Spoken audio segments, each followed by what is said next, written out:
Hello, beautiful friend, and welcome back to White Wave Frequency.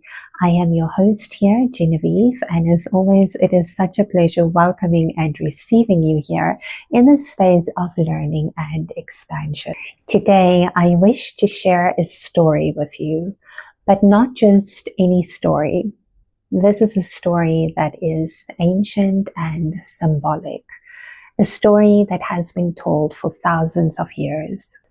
This is the story of Persephone and the pomegranate.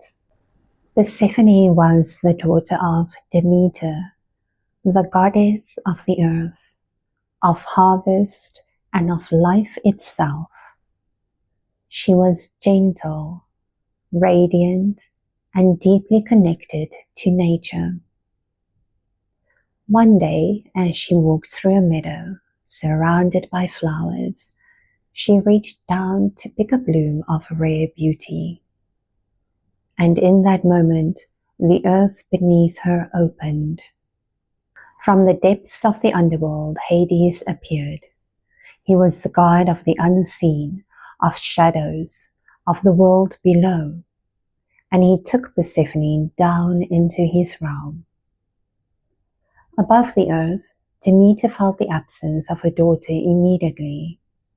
The world began to change. Crops stopped growing. The soil turned cold. The land became barren and silent.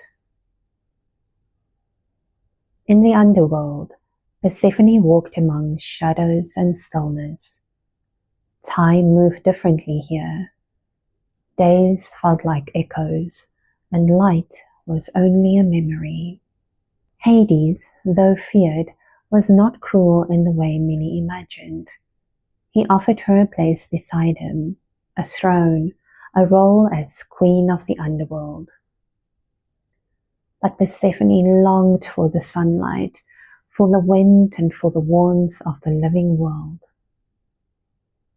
Eventually, a decision was made. Persephone would be allowed to return, but only if she had not eaten anything from the underworld. But Persephone had eaten. She had taken and tasted the seeds of a pomegranate, and because of this, she could never fully leave. A balance was created. For part of the year, Persephone would return to the surface, and the earth would bloom again. Flowers would open, trees would soften, and life would return. And for the rest of the year, she would descend once more, back into the underworld. And so, the seasons were born.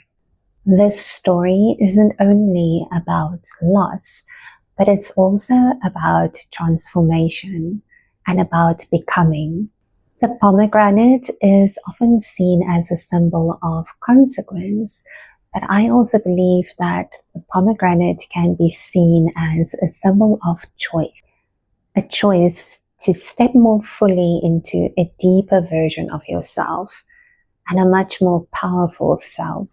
Because Persephone didn't return as a girl, she returned as a queen. Here are a few beautiful words from this story. Word number 1 is descent. Descent is to move downward. Word number 2 is underworld, a place that is hidden or unseen. Word number 3 is cycle, something that repeats again and again and again. And the last word is the word return, to come back. If you enjoy learning English in a way that feels slower, more beautiful, and more meaningful, then you are always so very welcome here. You can find a free guide down below with simple, powerful phrases that will help you speak more naturally and confidently. You are, of course, always more than welcome to join our Patreon community as well, where I share more insights and posts as well as learning tips. And if you want to practice speaking English more in depth on your own, I've linked a digital English learning pack for you there as well. As always, I thank you kindly and with much gratitude for your presence here today. I hope you enjoyed learning with Persephone. Please do take care, and I will see you next time. I'm sending you much love.